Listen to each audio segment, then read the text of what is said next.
그날 나는 칼을 쥔 손이 떨리지 않도록 애썼다. 새벽에 병원 복도에서 그 여자의 목에 대고 속삭였다. 내가 내 딸을 버린 대가로 이제 내 가족이 무너지는 걸 지켜봐. 그녀의 눈에 스친 공포가 내 가슴을 채우는 복수심만큼 달콤했다. 하지만 그건 시작에 불과했다. 세상이 무너지기 전에 나는 이미 모든 걸 계획했다. 그들의 결혼식에서 흘린 눈물이 이제 피로 물들어야 했다. 나는 박준호였다. 서울의 번잡한 강남거리에서 평범한 셀러리맨으로 50년을 살았다. 아내는 10년 전 암으로 세상을 떠났고 남은 건 딸 하나, 지은이었다. 지은은 내 인생의 빛이었다. 대학에서 디자인을 전공한 그녀는 항상 웃으며 말했다. 아빠, 나중에 내가 성공하면 우리 둘이 세계 여행 갈 거야. 그 말 한마디가 나를 버티게 했다. 회사에서 야근을 하고 월급의 반을 저축하며 그녀의 꿈을 지켜봤다. 지은이 25에 만난 남자가 있었다. 김태준. 재벌 3세로 그의 집안은 IT 업계의 거물이었다. 태준은 지은을 사랑한다고 했다. 아니, 적어도 그렇게 보였다. 그들은 빠르게 연애를 거쳐 결혼을 약속했다. 태준의 어머니 최은정 여사는 처음에 반대했다. 우리 집안과 어울리지 않아. 하지만 태준의 고집에 결국 허락했다. 그리고 그 결혼식은 하늘을 찌를 듯 화려했다. 3억 원, 그 돈은 태준 집안에서 전부 됐다. 강남의 최고 호텔에서 열린 결혼식은 연예인들조차 부러워할 만했다. 수천 송이의 장미로 장식된 홀, 프랑스 셰프가 만든 20코스 디너, 그리고 하객 500명. 지은은 하얀 드레스에 물결치는 베일을 쓰고 태준의 팔을 끼고 입장했다. 그녀의 미소는 내 인생에서 본 가장 아름다운 광경이었다. 아빠, 고마워. 이제 행복할 거야. 그녀가 속삭였다. 나는 울음을 삼키며 고개를 끄덕였다. 그날 나는 세상이 공평하다고 믿었다. 하지만 결혼한 지 석 달 만에 모든 게 변했다. 지은이 갑작스러운 교통사고를 당했다. 강남대로에서 태준의 운전기사 차에 타고 가다 트럭과 충돌했다. 병원으로 실려간 그녀는 뇌진탕과 다발성 골절로 위중했다. 의사는 말했다. 수술이 필요합니다. 비용은 최소 5억 원, 해외 전문의 초빙까지 하면 더 들겠죠. 내 통장 잔고는 2천만 원 남짓. 회사에서 빌린 돈으로 겨우 1억을 모았지만 부족했다. 나는 태준의 집으로 달려갔다. 은정 여사는 응접실에서 차를 마시며 나를 맞이했다. 그녀의 눈빛은 차가웠다. 준호 씨, 지은이는 이제 우리 가족입니다. 하지만 비용이 너무 큽니다. 태준이도 회사에서 압박을 받고 있어요. 이건 사업에 악영향을 줄 수 있어요. 나는 무릎 꿇었다. 제발, 은정 씨, 지은이가 죽으면 태준이도 무너질 겁니다. 그녀는 한숨을 쉬며 고개를 저었다. 우리는 이미 결혼식으로 3억을 썼어요. 그 이상은 불가능해요. 보험으로 해결하세요. 보험. 지은의 보험은 기본적인 거였다. 3억 결혼식에 비하면 한 푼의 가치도 없었다. 나는 울부짖었다. 당신들이 지은이를 사랑한다면, 하지만 은정 여사는 자리에서 일어났다. 사랑. 그건 감정일 뿐이에요. 가족은 이성으로 지켜야 하죠. 그날 태준은 전화로만 말했다. 미안해, 형님. 엄마가 안 된대우. 그는 오지 않았다. 수술은 지연됐다. 지은의 상태는 악화됐다. ICU에서 그녀는 희미한 미소로 말했다. 아빠. 태준 오빠는 나는 거짓말했다. 곧 올 거야. 하지만 그는 오지 않았다. 일주일 후 지은은 눈을 감았다. 그녀의 마지막 말은 답바, 미안해였다. 나는 그녀의 손을 쥐고 울었다. 세상이 무너졌다. 장례식 날 태준 집안은 꽃 한 송이 보내지 않았다. 은정 여사는 바쁘다고 했다. 나는 홀로 지은을 땅에 묻었다. 그날 밤 나는 맹세했다. 이 복수는 공평하게 할 거야, 복수. 그 단어가 내 가슴을 채웠다. 하지만 어떻게? 나는 평범한 사내였다. 그들은 재벌이었다. 그래서 나는 계획을 세웠다. 은정 여사의 약점을 파헤쳤다. 그녀는 태준의 아버지와 재혼한 여자였다. 본래는 평범한 미용사 출신. 하지만 재벌가에 들어와 모든 걸 쟁취했다. 그녀의 비밀은 태준의 아버지를 속인 과거였다. 불륜, 그리고 가짜 유산 검사. 나는 변호사를 고용했다. 돈이 없어 지은의 보험금을 썼다. 소송을 준비했다. 하지만 그건 시작일 뿐의 진짜 복수는 그들의 삶을 서서히 갉아먹는 거였다. 나는 IT 업계에 아는 사람이 있었다. 옛 동료, 이제 해커가 된 남자. 준호 형, 왜? 그는 물었다. 나는 지은의 사진을 보여줬다. 이 아이를 위해? 첫 번째 타격은 태준의 회사였다. 그들의 주식 조작 스캔들을 폭로했다. 가짜 뉴스를 흘리지 않았다. 진짜 증거였다. 은정 여사가 몰래 주식을 매도한 기록. 주가는 폭락했다. 태준은 경영진에서 쫓겨났다. 은정 여사는 울며 나에게 전화했다. 박준호 씨, 이게 무슨 짓이야? 나는 웃었다. 당신이 내 딸에게 한 짓의 1%예요. 하지만 그건 끝이 아니었다. 나는 더 깊이 파고들었다. 지은의 죽음 후 나는 그녀의 일기를 읽었다. 거기엔 태준과의 행복한 순간이 적혀 있었다. 하지만 최근엔 불안. 엄마가 날 싫어해. 태준 오빠도 변했어.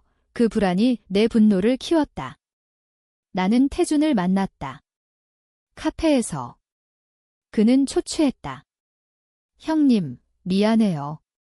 엄마가. 나는 그의 말을 끊었다. 미안.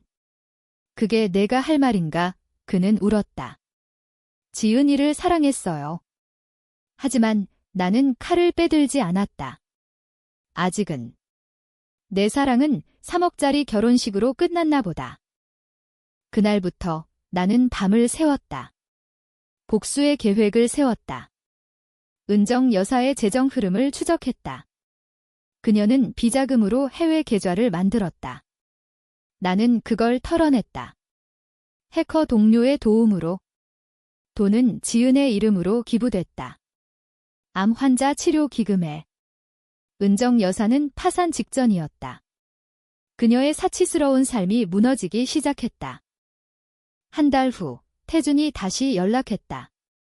형님, 도와주세요. 회사 망했어요. 나는 침묵했다. 그게 복수의 맛이었다. 천천히, 고통스럽게. 지은의 죽음처럼. 시간은 흘렀다. 지은의 기일이 다가오던 그날, 나는 은정 여사의 집 앞에 섰다. 그녀의 저택은 여전히 화려했지만 문 앞에 붙은 경매 통지서가 모든 걸 말했다. 나는 초인종을 눌렀다. 문이 열리자 그녀의 얼굴이 창백했다. 박준호. 당신, 그녀의 목소리가 떨렸다. 나는 안으로 들어갔다. 응접실은 텅 비어 있었다. 예전의 명품 가구는 사라지고 싸구려 소파만 남아 있었다. 왜 왔어? 그녀가 물었다. 나는 지은의 사진을 테이블에 놓았다. 이 아이를 기억하나? 그녀의 눈이 피했다. 물론. 지은이는 우리 가족이었어. 나는 웃었다. 가족. 당신은 가족을 돈으로 재나박 3억 결혼식은 가족이었지만 5억 수술비는 아니었지. 그녀는 주저앉았다. 그땐. 상황이 나는 그녀의 말을 막았다. 상황. 내 딸은 죽었어. 당신의 상황 때문에. 그녀의 눈에 눈물이 고였다. 태준이도 고통받고 있어? 회사 잃었고 이제 빚더미야. 제발 도와줘. 당신이 한 짓이잖아. 나는 고개를 저었다. 내가 증거를 폭로한 거지? 당신들의 범죄를 그녀는 무릎 꿇었다. 부탁이야. 과거는 잊자. 지은이도 용서할 거야, 의 용서? 그 단어가 내 피를 끓게 했다. 지은의 장례식에서 그녀는 한 번도 오지 않았다. 이제 와서 용서. 나는 집을 나왔다. 하지만 마음속에서 무언가 흔들렸다. 복수는 달콤했지만 공허했다. 지은의 목소리가 들리는 듯 했다. 아빠, 화내지 마. 하지만 나는 화를 냈다. 더 깊이. 다음 타격은 태준이었다. 그는 이제 술에 찌든 나체였다. 클럽에서 만난 그는 형님, 지은이 없인 못 살아라고 중얼거렸다. 나는 그의 어깨를 잡았다. 그럼 왜 구하지 않았어? 그는 울었다. 엄마가 막았어. 나도 싸웠지만. 그날 밤 나는 태준의 비밀을 알게 됐다. 지은의 일기에 적힌 대로 그는 은정 여사의 꼭두각시였다. 그녀는 태준의 아버지를 죽인 의심도 받았다. 독. 아니, 자연사로 위장된 심장마비. 나는 조사했다. 병원 기록, 약물 흔적. 해커가 자료를 뽑아줬다. 형, 이거 터지면 재벌 스캔들 돼. 나는 고개를 끄덕였다. 터뜨려. 다음 날 언론이 들끓었다. 김씨 가문, 살인 의혹 주가는 바닥을 쳤다. 은정 여사는 체포됐다. 태준은 정신병원으로 실려갔다. 나는 TV를 보며 웃었다. 하지만 웃음 뒤에 눈물이 흘렀다. 지은아, 이게 내가 원한 거야? 복수의 여파는 컸다. 나는 직장에서 해고됐다. 박씨, 당신 때문에 회사 이미지가 이 상사는 말했다. 나는 상관없었다. 이제 돈이 필요 없었다. 지은의 보험금과 털어낸 비자금으로 살았다. 하지만 밤마다 악몽이 왔다. 지은의 얼굴이 피로 물든 채 아빠, 왜? 라고 묻는다. 한 해 후 태준이 나를 찾아왔다. 그는 마른 몸으로 형님, 엄마가 감옥에서 자살했어요. 나는 놀라지 않았다. 그녀의 끝은 그럴 줄 알았다. 이제 내 차례야. 그는 무릎 꿇었다. 도와주세요. 지은이 이름으로 제발 도움. 그 단어가 아이러니했다. 나는 문을 닫았다. 하지만 속으로는 갈등했다. 이 복수가 끝인가? 아니, 더 깊어야 했다. 나는 새로운 계획을 세웠다. 태준의 남은 재산, 그의 여동생. 그녀는 무고했다. 하지만 가족은 하나, 지은도 무고했지? 나는 여동생의 학교를 노렸다. 장학금 스캔들. 그녀는 퇴학됐다. 태준은 절망했다. 당신은 악마야. 그는 소리쳤다. 나는 대답했다. 내 엄마가 만든 악마다.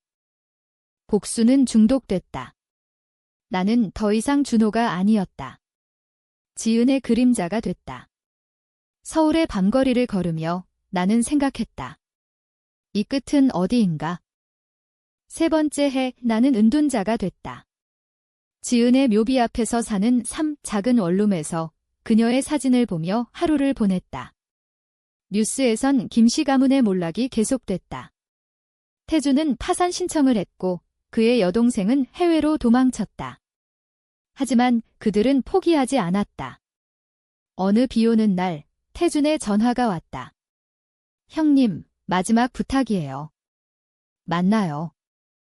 우리는 한강공원에서 만났다. 비가 그의 얼굴을 적셨다.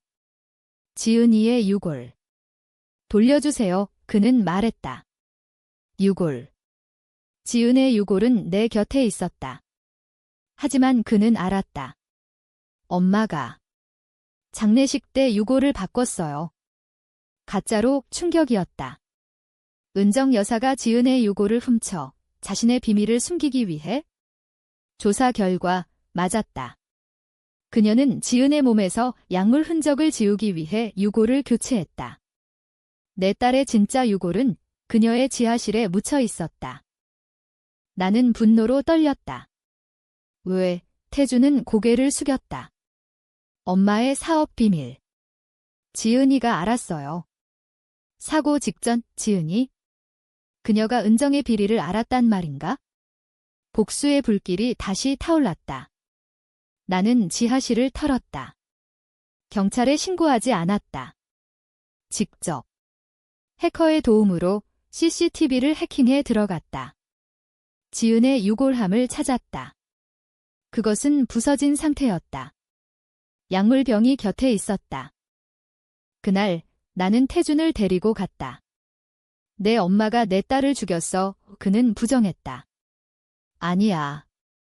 사고였어. 하지만 증거가 모든 걸 말했다. 우리는 경찰에 갔다. 태준은 공범으로 체포됐다. 그는 울며 말했다. 형님, 용서해줘, 용서. 불가능했다. 재판은 길었다. 은정 여사의 시신이 발굴됐고 자살이 아닌 타살로 밝혀졌다. 태준의 지시였다. 그는 엄마를 죽여 증거를 인멸하려 했다. 지은이를 구하려 했어? 엄마가 막아서 그의 고백이 방송됐다. 세상이 충격에 빠졌다. 재벌 3세의 어두운 비밀. 나는 증인으로 나섰다. 법정에서 태준을 봤다. 그의 눈은 공허했다. 준호 씨, 미안해요. 판사는 유죄를 선고했다. 무기징역. 나는 법정을 나서며 지은의 목소리를 들었다. 아빠, 이제 그만. 하지만 그만둘 수 없었다. 복수는 내 일부가 됐다. 태준의 여동생이 돌아왔다.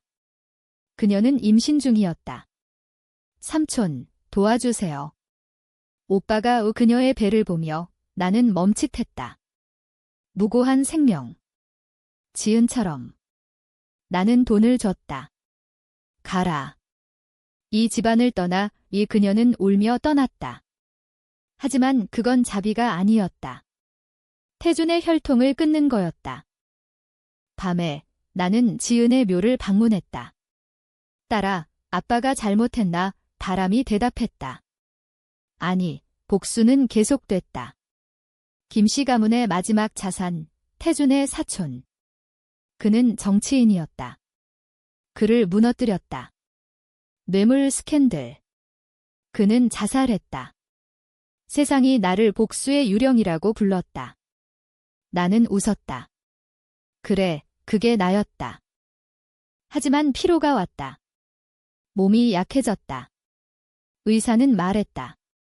스트레스예요. 심장 문제, 지은의 죽음처럼. 나는 병원에 누웠다. 그때 태준의 변호사가 왔다. 그가 지은이의 편지를 남겼어요. 편지. 지은의 필체로 태준에게. 오빠, 사랑해. 아빠 걱정 마. 가짜였다. 태준이 쓴 거이. 하지만 그 편지가 내 마지막 갈등을 일으켰다. 그는 정말 사랑했나? 나는 편지를 불태웠다. 늦었어. 병원 창밖. 서울의 불빛이 번쩍였다. 복수의 끝이 보였다. 네 번째 해 병원에서 퇴원한 나는 새로운 삶을 시작하려 했다. 하지만 복수의 그림자가 따라왔다. 옛 동료가 말했다. 준호 형, 그만해. 지은이도 원치 않아. 나는 고개를 저었다. 원해. 공평하게 공평. 그 단어가 내 집착이었다. 김씨 가문의 뿌리를 뽑아야 했다. 태준의 아버지, 김 회장의 동생. 그는 은정과 불륜 관계였다. 내가 폭로했다. 가족 내부의 더러운 비밀. 언론은 재벌의 타락이라고 썼다. 그의 아내는 이혼 소송을 걸었고 자녀들은 파탄났다. 나는 그 과정을 지켜봤다. 카페에서 커피를 마시며 그들의 고통이 내 상처를 채웠다. 하지만 그 안에서 나는 변했다. 거울을 볼 때마다 지은의 눈이 보였다. 아빠, 멈춰. 나는 귀신이 됐다. 홀로 사는 원룸에서 지은의 일기를 다시 읽었다. 그녀의 꿈, 사랑, 불안. 태준에 대한 진심. 그는 나쁜 사람이 아니야? 엄마가 문제야. 이 지은의 말 나는 태준을 다시 만났다. 교도소에서. 유리창 너머로. 형님이 그의 목소리가 약했다. 지은이를 정말 사랑했어요. 엄마가. 강요했어요. 나는 물었다. 왜 구하지 않았어? 그는 울었다. 두려웠어요. 집안을 잃을까 봐의 두려움. 그게 내 딸을 죽인 거였다. 나는 말했다. 내 두려움이 내 모든 걸 앗아갔어. 그는 고개를 끄덕였다. 벌 받았어요. 이제. 용서해주세요. 용서. 법정에서 나는 증언했다. 그는 공범이다. 하지만 속으로는 흔들렸다. 태준의 눈에 지은의 그림자가 보였다. 출소 날, 그는 나를 기다렸다. 형님, 같이 가요. 지은이 묘에 우리는 갔다. 묘비 앞에서 그는 무릎 꿇었다. 미안해, 지은아. 바람이 불었다. 나는 그의 등을 두드렸다. 가라. 새로 시작해. 그 순간 복수가 끝났나? 아니. 더 큰 폭풍이 왔다. 은정 여사의 옛 연인, 정치인. 그가 나를 쫓았다. 내가 모든 걸 망쳤어. 그는 나를 납치했다. 창고에서 칼을 들이밀었다. 죽여줄까? 나는 웃었다. 이미 죽었어. 지은이와 함께 그는 주저했다. 그의 약점, 지은의 사고 관련. 그는 운전기사에게 지시했다. 트럭을. 진실이었다. 은정의 지시로 지은을 죽이려 한 사고. 그는 자백했다. 녹음된 테이프. 나는 풀려났다. 그는 체포됐다. 박준호, 너는 괴물이야. 그는 소리쳤다. 나는 대답했다.